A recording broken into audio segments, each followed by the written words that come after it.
Alright,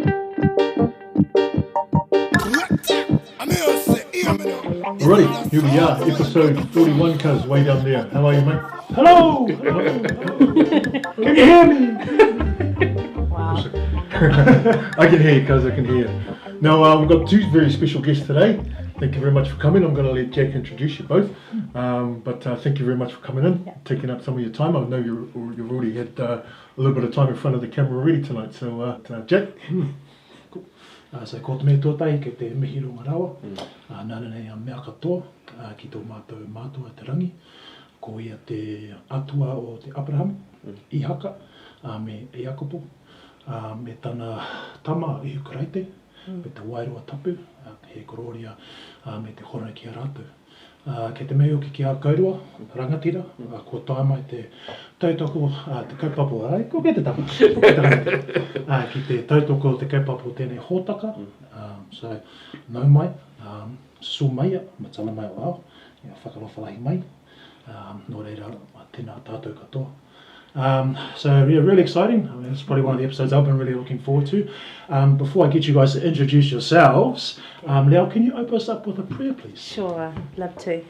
God, I just want to thank you that we can come together and we can have just a discussion around things that are happening here, things that are relevant to us, and we just ask for your blessing and your favour over this podcast today. And we just ask for your presence to be here. We ask these things in Jesus' name. Amen. Amen. Amen. Awesome. So, welcome to our podcast. Leah, would you like to start just by introducing yourself, please? Sure, my name's Leah Tilsley. I live in West Auckland. I've been here since I was 4, which was a very long time ago. So my family came over here, and I'm not going to even tell you what year it is. But we came over here, and so brought up here in West Auckland. Yes. Went to Henderson High School. Oh, wow. And a few famous people from Henderson High School. yeah, I got a famous cousin, but I'm not going to tell you his name. Michael. Anyway, and yeah, so I'm married. I have 3 boys who all go to Henderson High as well, and just had a little dabble in politics last year and stood for New Conservative in Kelston. Yes. So that's me. Awesome. A little bit of me. Welcome. Thank you. I thought you were studying for the Crips.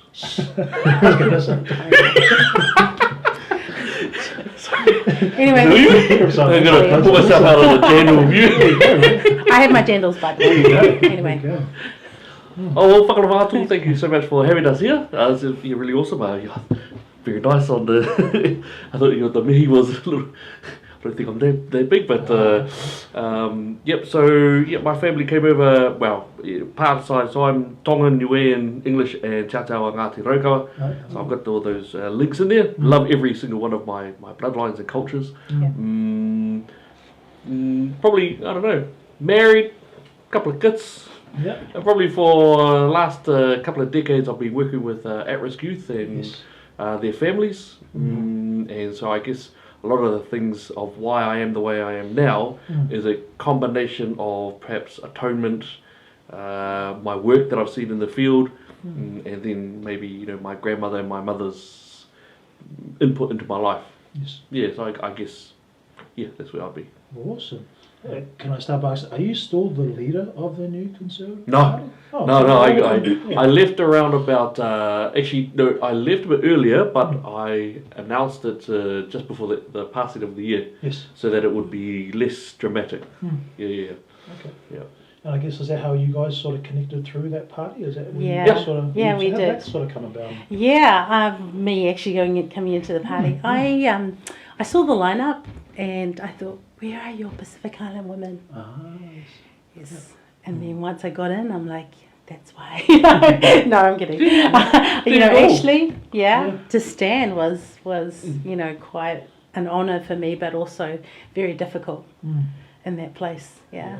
And it's basically community based. You obviously think of you go out into our communities and help the ones that are struggling and things like that. Yeah, isn't so that's always been my role. So my role has been as a community developer. Yeah. I've been out both feeding our homeless and helping our communities with food parcels. So I see what's going on Yeah. on the ground, and I think it's very far removed from what is happening within government. So there has to be somewhere in the middle, a place where we can actually go, these are solutions. If you ask community, you'll find the solutions there. They just need a little bit of help in getting there. I might also put in that Leo's through the lockdowns. She's got one of those beautiful tickets of the what is it, critical worker. Yeah, well, I made myself one. Yes, Oh, and right. so she's been going around feeding the whānau, the ainga, around the area who can't themselves. And so she's also not just food, but also helping out with some of the loneliness aspects. And she, in fact, right now she's also helping out with schools who are having some severe truancy issues. Yeah. Sure. And not only that, but I believe yesterday or the day before, she even opened a community garden, I did. helping yeah. to plant stuff So for right the next people to themselves. so right next to my house is a park, Right. and so my heart has always been there because I wanted the safety around that. So the council brought in a new park, but my dream has been for years is to put in a fruit forest. So we planted 7 of those fruit trees because there's an alleyway going to schools and to other streets. Yes. They can just come by when the trees have be able to fruit and to be able to have fruit. So we have 2 community gardens there, and as well as the fruit trees, which has been amazing. Yeah. And so we opened it. We had around about 100 people come from all the streets around, and it was just that's how you can be a sphere of influence in your little place, Yeah. Every waterfall starts with a raindrop, eh? I love that. And that's your raindrop. Yeah. Starting your waterfall. Absolutely. Yeah. So we'll see how that grows. That's so cool. Fruit forest. That's awesome. Yeah. I guess the big thing for us is we came across you guys when we saw the Talanoa Sa'o program. Yeah. And as I was saying before, it's definitely my favourite show to watch right now on the Apple Network.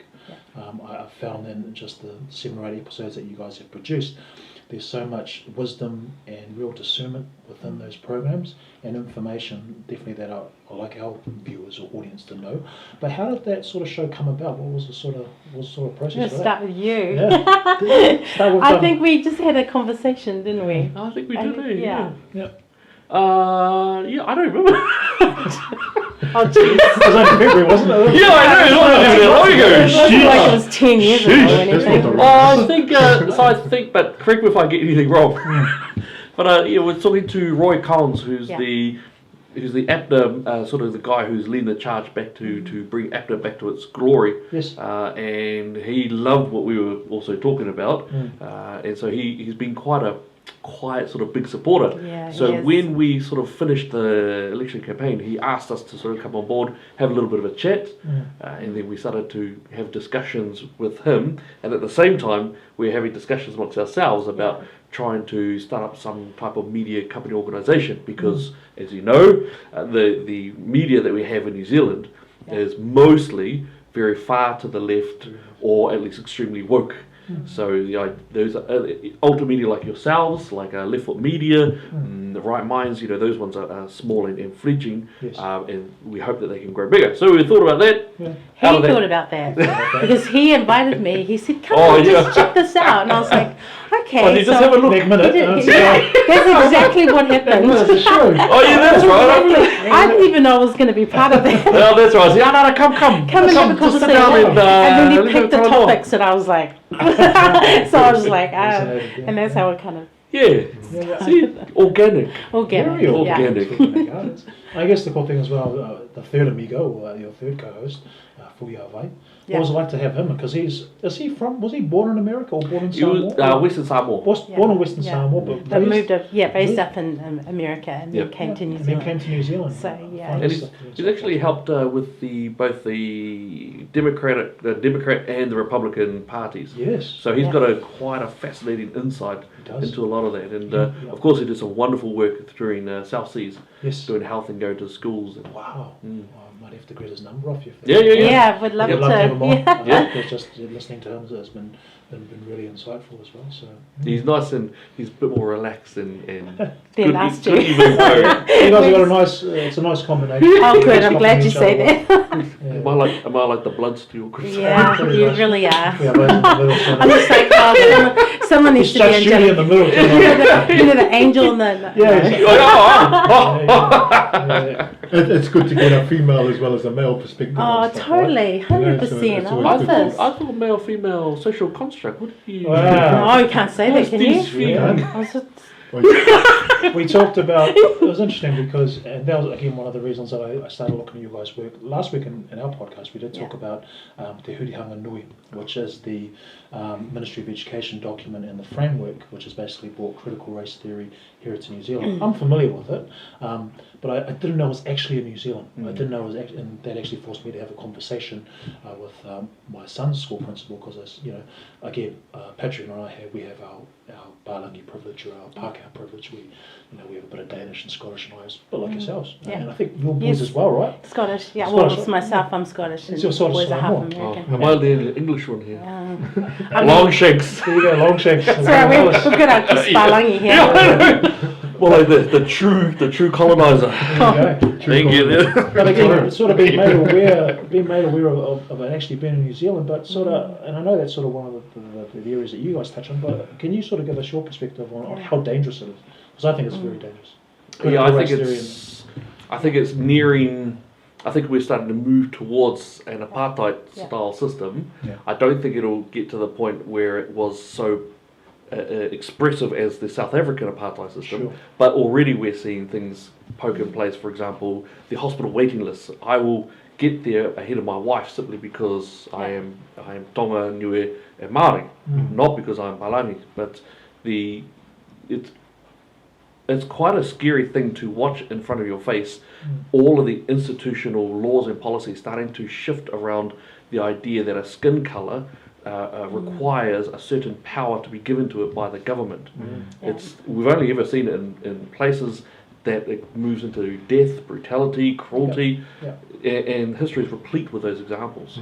So I think it's an incredibly scary place to be. And Te Hurihanga Nui, of course, and just as you said, in fact, one of the source materials was White Fragility, which is written by a white lady talking about how they should be feeling, how white people should feel that they have been racist just by being white. That's a scary thing.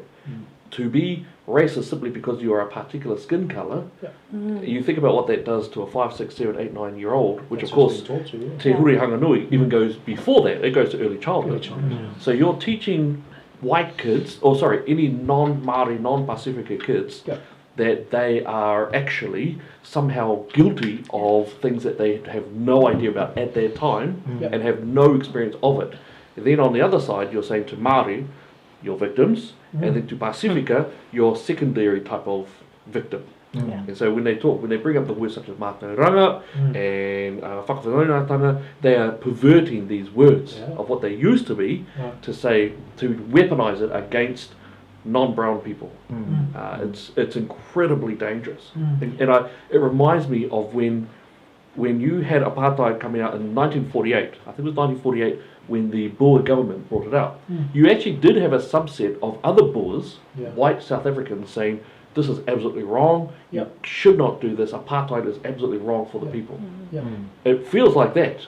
We're Pacifica, we're Māori, and we're saying, this is wrong, don't do it.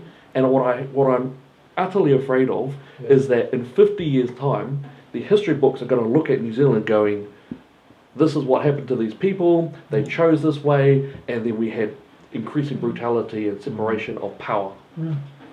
Almost complicit in sort of the whole change. It's scary stuff. I think some of the issues around there is that people are actually afraid to speak against it because you are automatically racist. Automatically, just use that card in order to, even if you wanted to express some of how you feel, the Māori boards, all of these things that people are just saying, actually, can we even have a conversation around this? If that's not going to happen and it's going to be pushed through, then what do we look at in the next, 10, 20 years? You know, like especially as most of our children are all Afakasis, you know, some of them, you know, mostly have European blood in them. Yeah. What do they do with that? And how confused do they become, or how much guilt does a child need to take when you're teaching things like this? You are, you know, at that stage when you're young, you are still wanting to know who am I? What is my identity? And we come because if you can separate people and you can start separating a country, then we're starting to see things roll faster than we can even imagine. You know, and what do? How do we stand up to this? How do we make people aware of what's happening? Things like this, But I think. Shows like your guys, Talanoa Sa'o, different podcasts having those difficult conversations. And in that way, whether it's going and protesting, I know you guys do a lot of activism, which is really cool, which we'll get to, but even just having conversations and going to schools or going to your kids' teachers, going to the principals. What are your guys' policies on that? Tell me so I understand. Otherwise, you know, again, like you said, the potential harm, and there's been a lot of harm over the last year, especially for all our kids and all our people, that needs to be addressed and looked at. That's the stuff that we need to do. So. That's actually a good point, and I think that is something which is important for your listeners to be able to know, is that one of the big things that the parents still have a right to be able to go to the school and demand to know what's happening. The schools are obligated to engage in that. So when we released the first set of gender ideology in schools, the half a dozen of the schools ended up shutting down the Mates and Dads program because they are, under the law, they must tell the parents. They don't have to say anything if the parents don't ask, and so they don't. But then there's a twisting. So if the parents ask, they have to say something. And I think that's actually a powerful tool that hasn't been taken away from us yet. That Relationships and Sexual Education document, which has that framework. And if you read, I really encourage you, if you're listening to this or watching this, we'll put it in the links. Read those documents. Read through them and understand what they are saying. Telling your kids to, you know, and again, sexual education should be the responsibility of parents. But again, this government is basically taking away the agency of parents and the responsibility that we have, and then the self-responsibility of our kids. And again, like you've said, and I quite like this, you know, if we're not going to fight for our kids, who is? So that's something we really need to try and focus on, especially with, again, critical race theory and the sexualization of our children. It's incredible. It's ridiculous. It's totally ridiculous. Again, bringing in a whole lot of confusion. Too much, You know, too much for a child to, you know, whose cortex hasn't actually joined up and developed to be able to comprehend a lot of this. You know, coming home and going, what is this, Mum and Dad? And Mum and Dad's like, what? You know. When I think about what I've seen over the last 20 years especially, and you look at what happened in Canada C16, then you look at what happened in a number of the US states spreading to Australia and Europe, I think what it is, it's a fight over meaning. What is meaning in New Zealand? So you look at the things that are easy, for example, the scientific binaries of male, female, XY, but of course now that idea of meaning is being removed. Then you look at the idea of family, you look at what one of the main pushes for Black Lives Matter is, also what the LGBTQI plus the activists, what they have admitted is their end goal, which is the abolition of the family unit.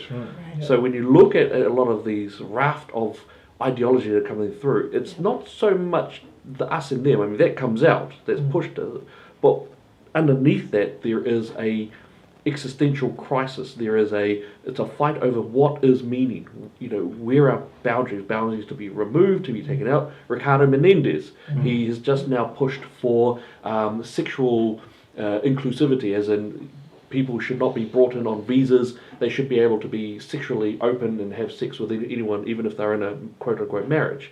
So there's fights over the very ideas of what meaning is in every sense of the word. And, you know, when we look at the history of those generally come from areas which are highly socialistic or very much Marxist type of nations, where the only meaning comes from the government. The state is what gives meaning. Everything flows into the state.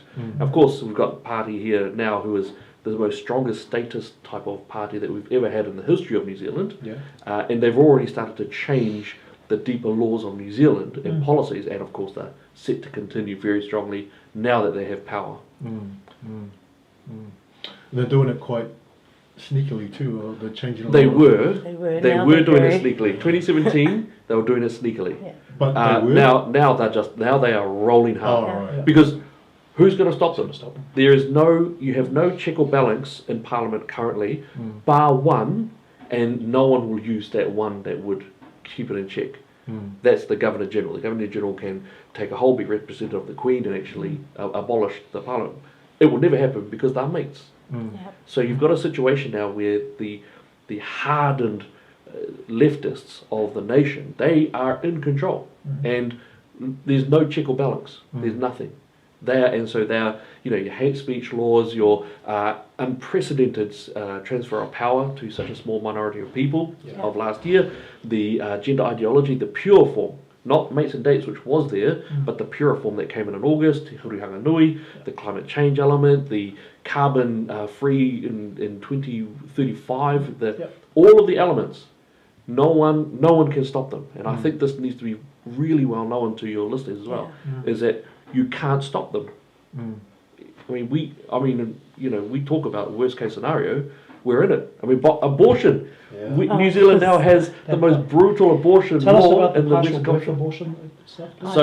So the idea around this, and this is where I got into a bit of a stoush with Mr. Angry Andrew Little, because he said, you're an unadulterated liar, that sort of thing. He said, no, you can't do that. Actually, you can, because the laws in New Zealand, and laws anywhere in the Western civilization, are mostly about what you can't do. It's not about what you do, it's about what you can't do. That's why the specificity of the laws are the way they are. Yes. So in terms of that, you've got an area there where a person is only a person under New Zealand law, under the Crimes Act, until they are taken entirely from the mother's womb, with only the placenta and umbilical cord able to be attached. So once you're removed entirely from mother's womb, that is when, under the Crimes Act, you are regarded as a person. Yeah.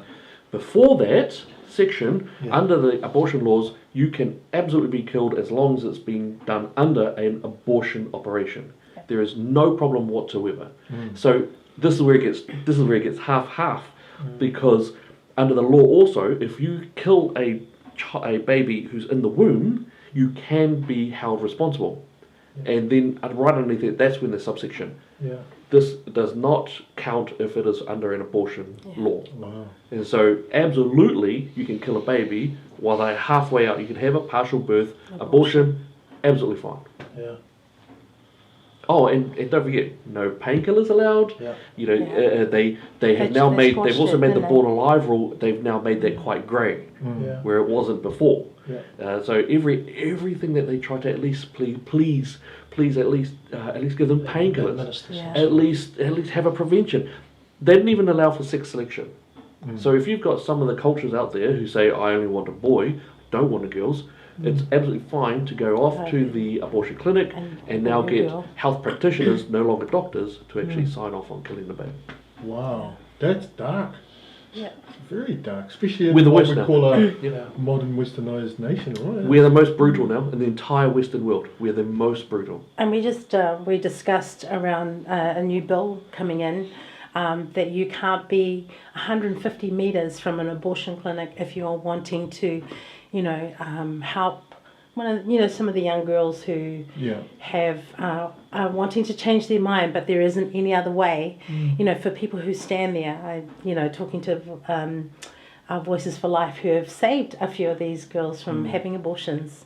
So there's a bill currently in Parliament to stop anyone coming 150 metres from an abortion clinic.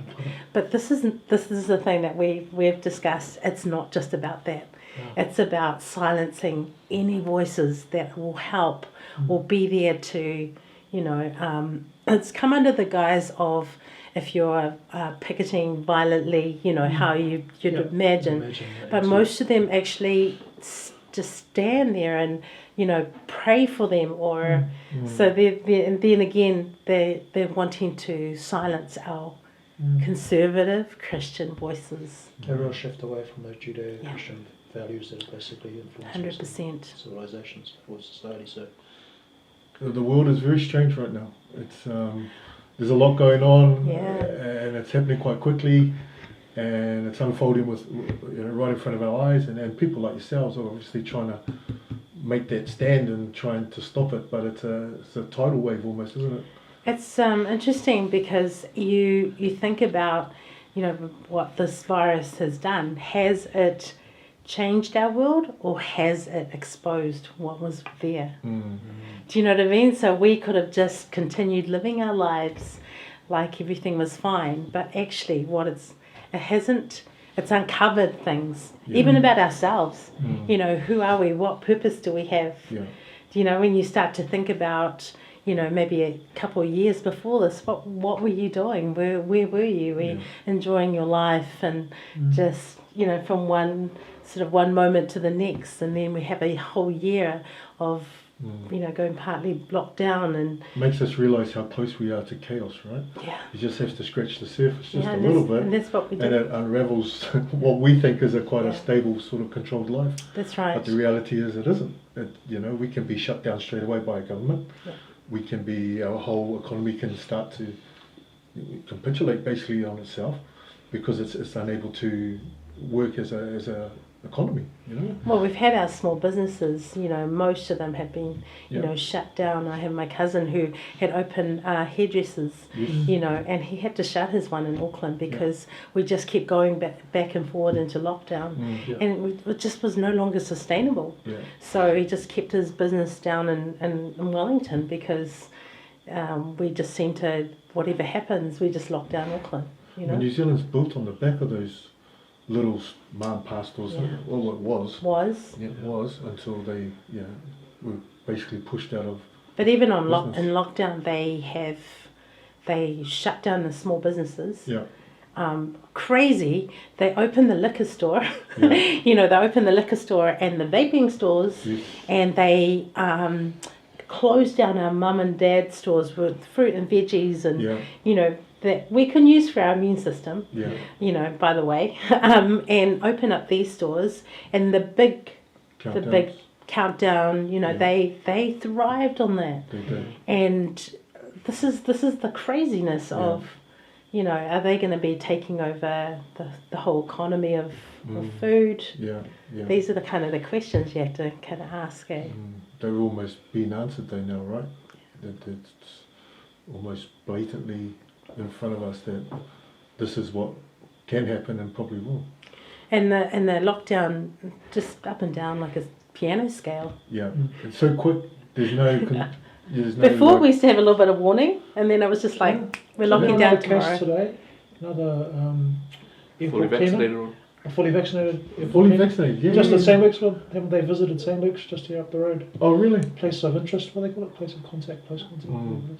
Yeah. Now you went to, now did you, I know that was it the COVID Plan B response team? Did you go to their second symposium back in Yes, February? I did. Yeah, Tell us I about that, did. because I saw the first one. Yeah. When they just It was Voices for Freedom. Oh, okay. Yeah, and so they had Dr. Simon Thornley. Yeah. That's good, And so they just did some down-to-earth questions around the vaccine that we actually should be asking. Yes. Just real, if this is an experiment, which is supposed to be completed in 2023. 23, yeah. Why are we taking it now? What is the push when there's 99.98% Yep. of recovery? These are just real down-to-earth questions that we should be asking when we are being coerced or greatly encouraged to get the vaccine. You sort of need to ask, does this alter, our DNA? Which is, there was one thing that they said was there were 58 questions that were asked for Medisafe, I think it was. yeah. Medisafe. Yeah. Those questions haven't been answered. No. So why are we pushing to have this? And they weren't saying like don't take it. They were saying ask the questions, have the healthy conversations. These weren't anti-vax people. These were you know, doctors and people who just said, hang on a minute, let's just take a step back. You know, of the 26 people that had died, Yep. most of them were over 80 or 90 years old, Yes, times, underlying issues. Yep. So I did a little bit of research. Expectancy, life expectancy is between 79 and 82. Yep. A little bit lower for Pacific Island Māori. Yep. But these people died 80, 90. If that was the case, then did you want us to live forever? Or yeah, you know what I mean? So these ages were I think their life expectancy. was it Alan Te Hiko was the only Māori death that Right. we know of, right? There on the Gold, back in September. He was in his 50s. He's the only Māori person Right. that we know that's died of COVID, or literally died What of was COVID. that? Did he have any underlying I'm issues? not too sure. See, I'm this not is too the sure. thing. So that's- that's what they said, you know, like where we start to shift the goalpost as to what is a COVID death. Yes. And that's what Dr. Simon Thornley said. What is one? Yeah. If we're starting to say, okay, they died of COVID, but actually they had a heart disease as well, and they were diabetic. So we go back to that whole issue around if we're giving this vaccine to our vulnerable, then if they die, is it because of the vaccine or is it because they were vulnerable and they had the underlying issues? Yeah. So these are really, and these are our Pacific Island people that they're starting a super centre, Yeah. vaccine centre in West Auckland, Yes. I think in South Auckland. So these are our elderly, these are our elderly who, our vulnerable people that actually need to be walked through and explain exactly what this looks like. And because there's such a huge push to listen to the government, because they're your one source of truth, Yes. then people start to be afraid of listening to anything else, and everything else becomes a conspiracy theory. And actually, what is wrong with having a conspiracy theory? I'm asking the question. What is wrong with having answers to your question? What is wrong with having questions? Especially when our families are involved. When they are having an injection that we haven't seen tested. Why can't we ask those questions? Why do we have to shut our mouths and just accept what we're told? It's our Again, right as a it's that human, freedom. right? Our freedom's been taken away from us slowly, little by little. And when freedoms are taken away, they're hard to get back. I think it's almost impossible Almost unless there's a we all, revolution or something like that's that. right. Yeah. Unless we all start to stand and Yeah. go, it's enough of this. Yeah. And what I'm a little bit worried about is that we are coming into winter, and winter is when a lot of them get flu shots as well as the vaccine. Yep. And so, what is that going to look like over our winter time? And what are you going to blame at that point? So I think there's a lot of needs to be some healthy conversations, and it's okay if you want to take the vaccine, but make sure you know everything around it as much as you can find out, because a lot of it's hidden now. Especially our elderly. Especially our elderly, because they're so trusting. Yeah. They've been brought up in the Pacific community most of them have been brought up within a church where you obey the whiwhia or the minister or the priest well. In the New Zealand society or community, the whiwhia or the priest is our Prime Minister, right? We look up to her, and we would hope that her intentions for us are good, intentions that are, for the well-being of us as people, not some, I hate to say the word again, some darkness that's been plotted overseas or wherever, where. I think that's what you want. Like each of us, we want to think that people are inherently good, that want the best for you, especially our leaders. That is what you would want. But in reality, what are we seeing starting to unfold in this country? And we can't, because, I consider myself a kind of normal person, but you can't imagine or think. Yeah. To think in terms that you hear may be happening, you think, no, it can't be like that. No, that's right. What sort of person would do that?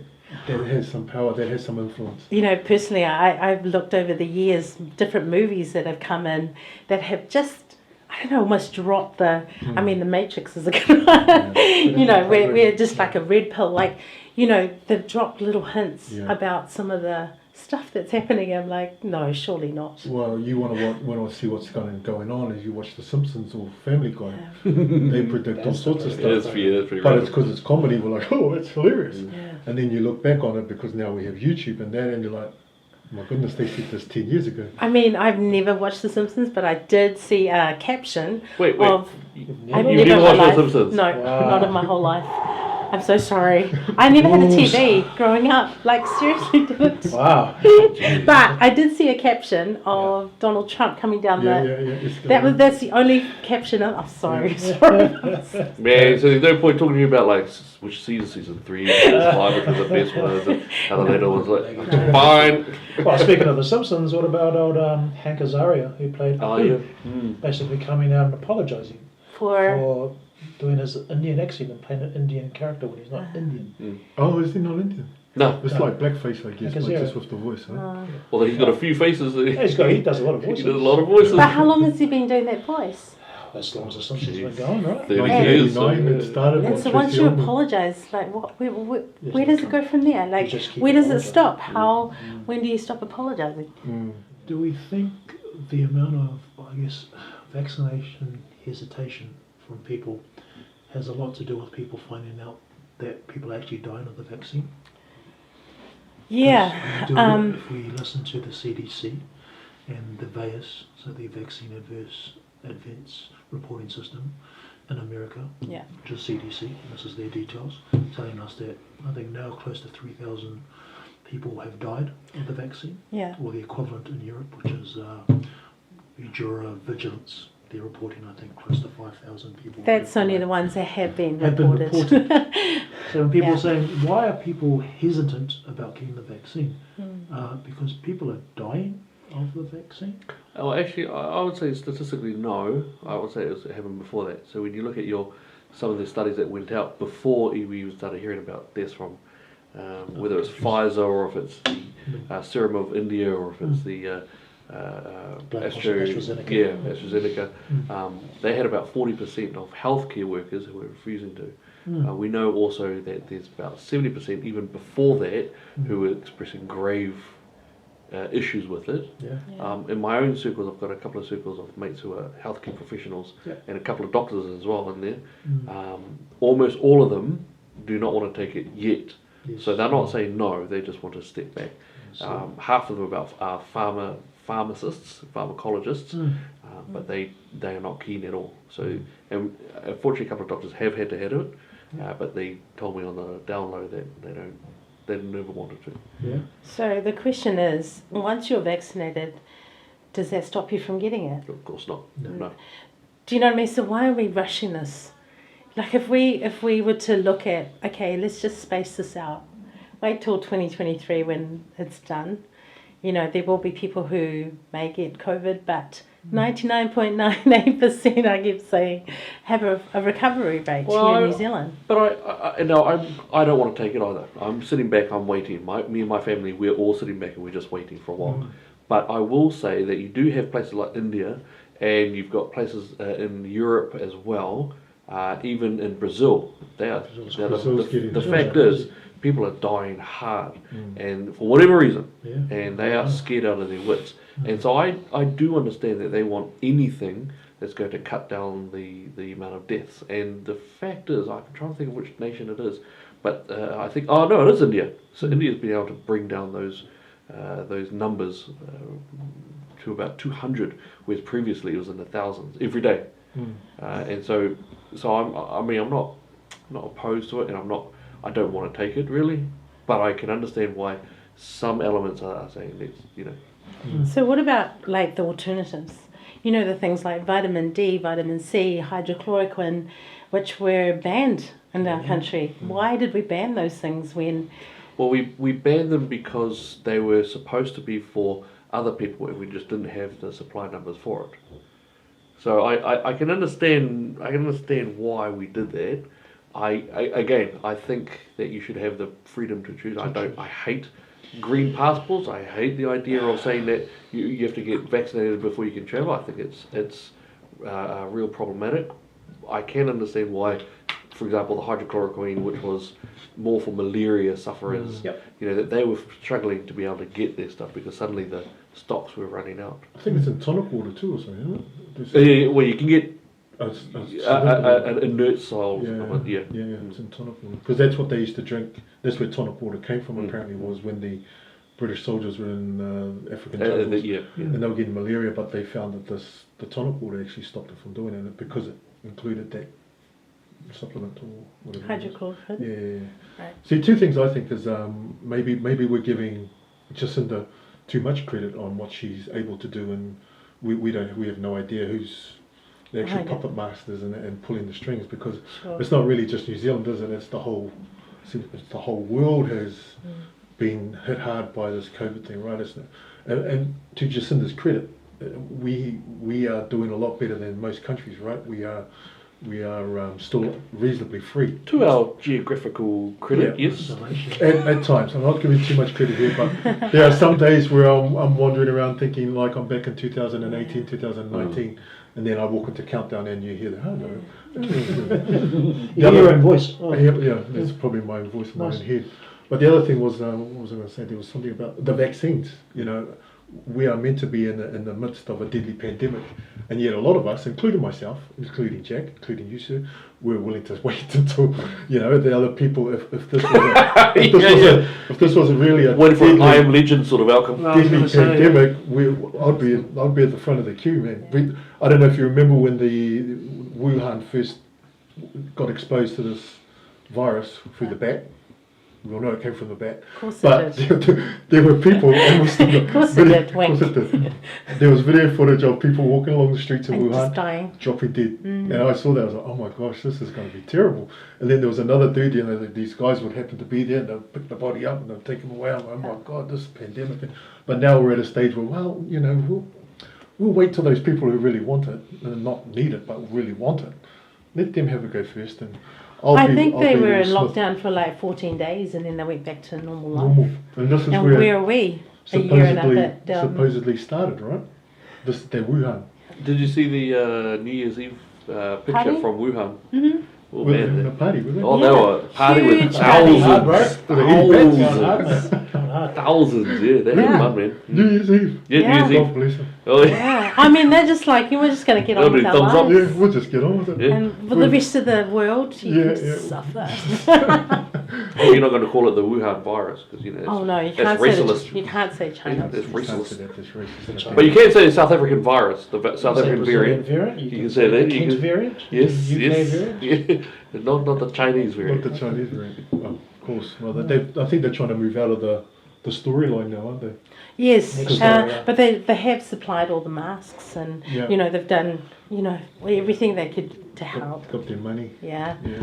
I've got something I'd like to bring up, and that is the fluoride in our water. Oh, right, yes. Yeah, because actually that's a huge. It's gone back down to like fluoride causes cancer, and so what they're wanting to do of the whole of New Zealand now is to continue to put fluoride in our You know where water. they came from, eh? They came from Adolf Hitler as well, I believe. Okay. The Nazis were Sure. the first to fluorinate water. Was it? Yeah. Because I believe, because it calmed the people down, Right. We will have to look into that. I may But have my got it question wrong. is, what has it done to our teeth?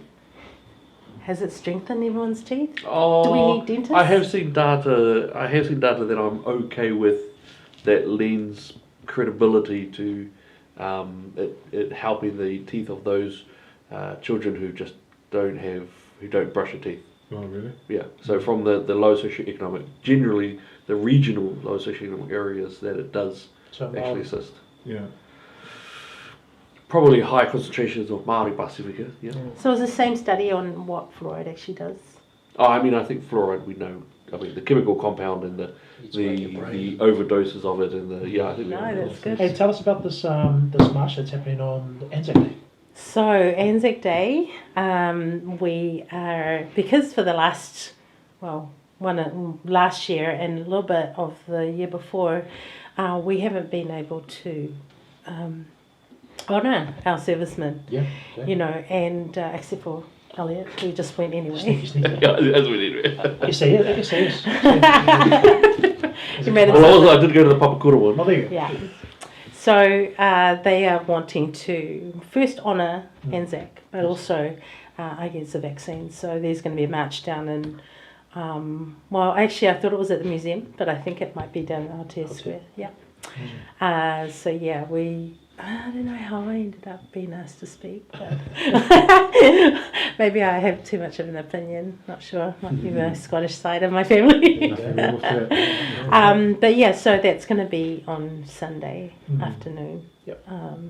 I think it's these are the times, you know, where we do need to have a voice. You know, no matter how scary it might feel, if you know in your heart, like deep in your heart, that this is what you're meant to be doing, then just do it. You know, every time I've gone to a protest, I tell my husband, if I'm in jail, just come and rescue me.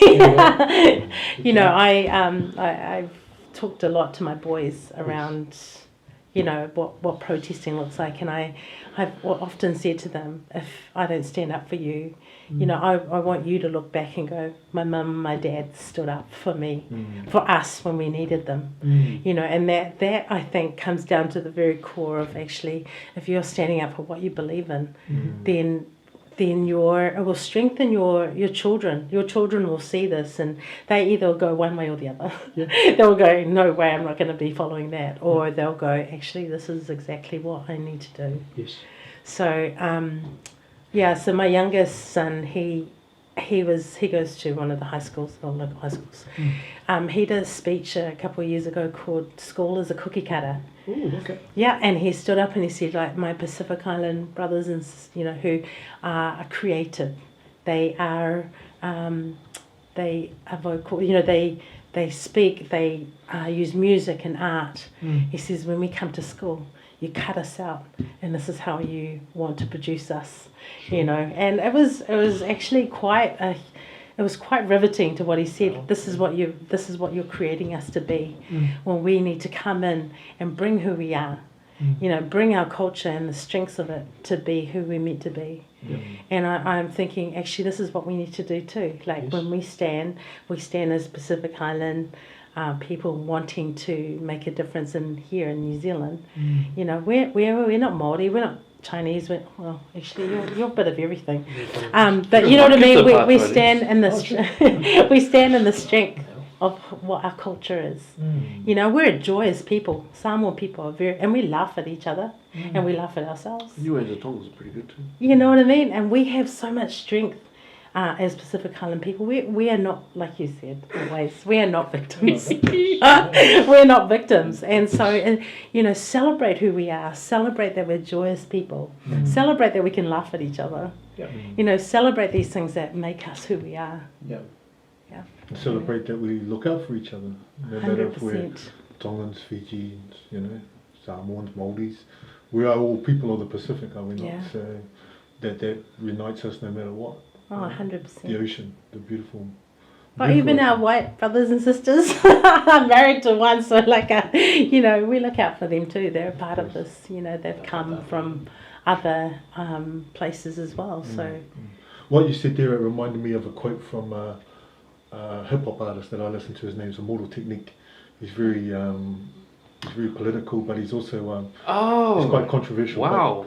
Yeah. He said the purpose of life is a life with a purpose. So I'd rather die for a cause than live a life which is worthless. I love that. And I think that's what you're. You know, and I think that's what.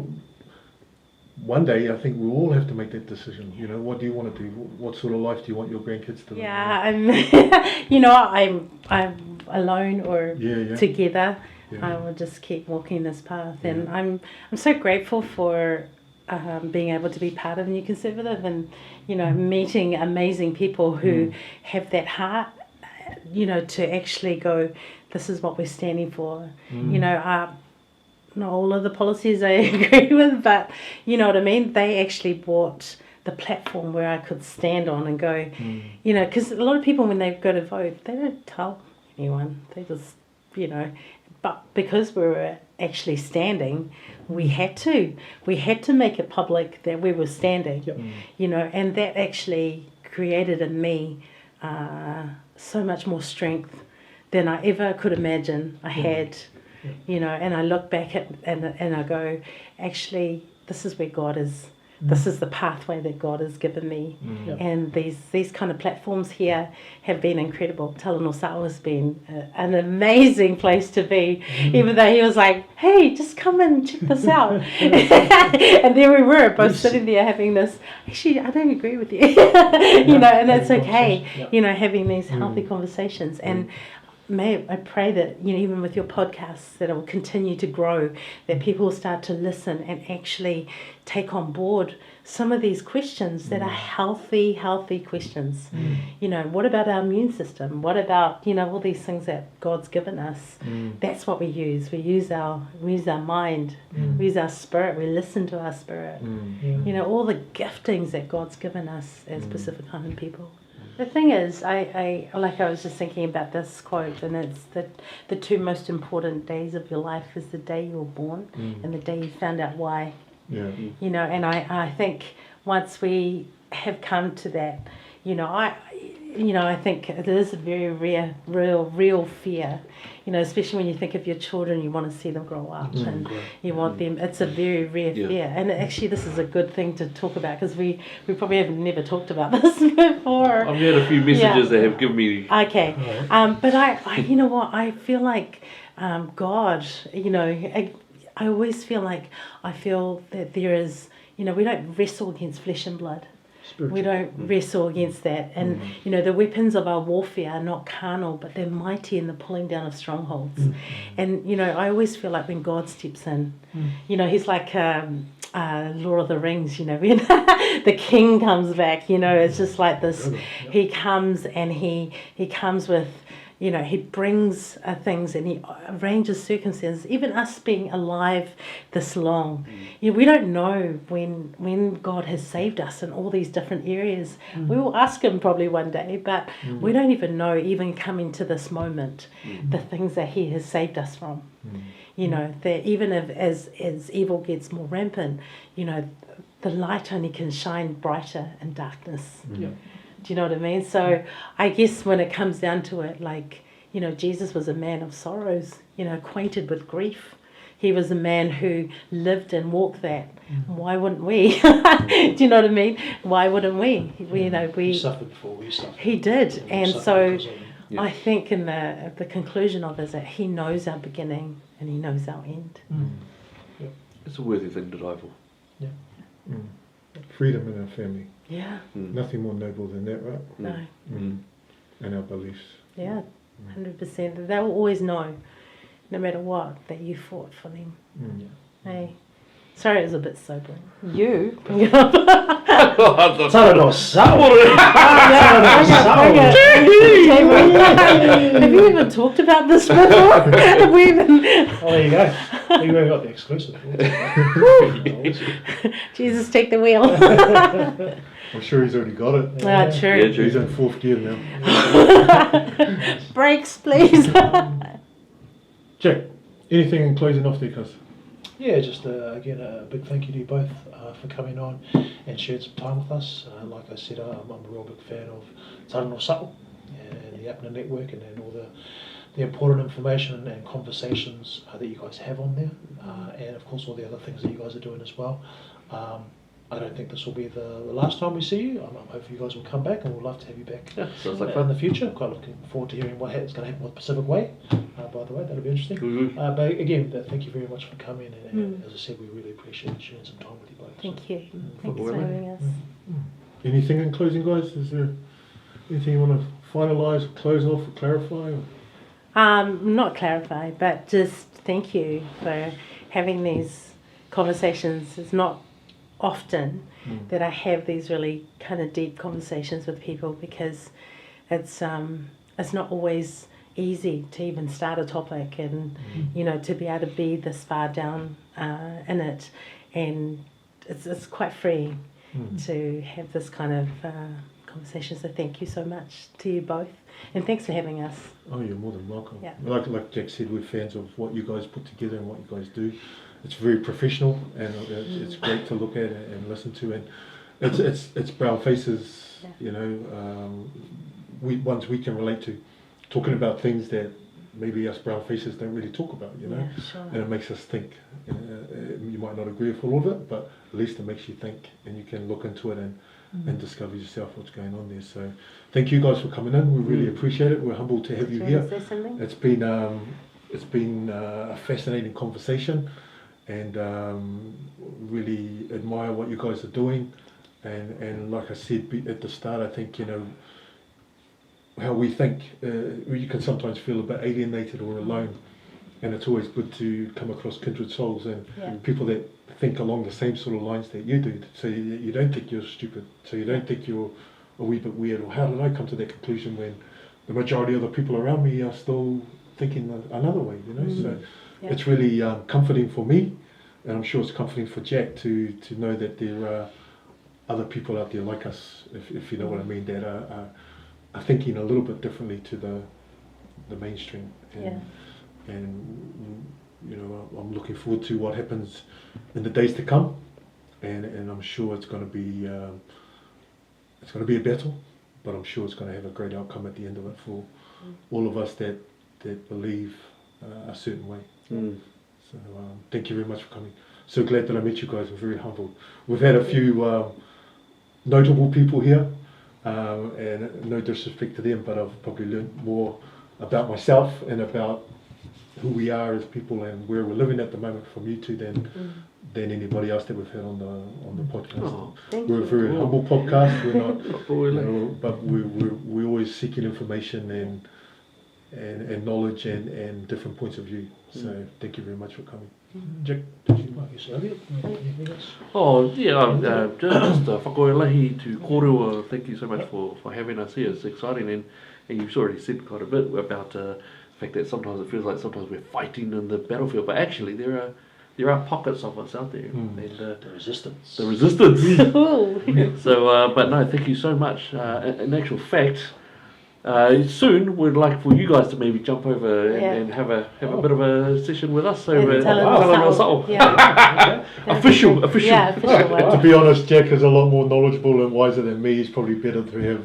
No, it's good to have. It's good to have we do the quick fire, bang, bang, bang sort of thing.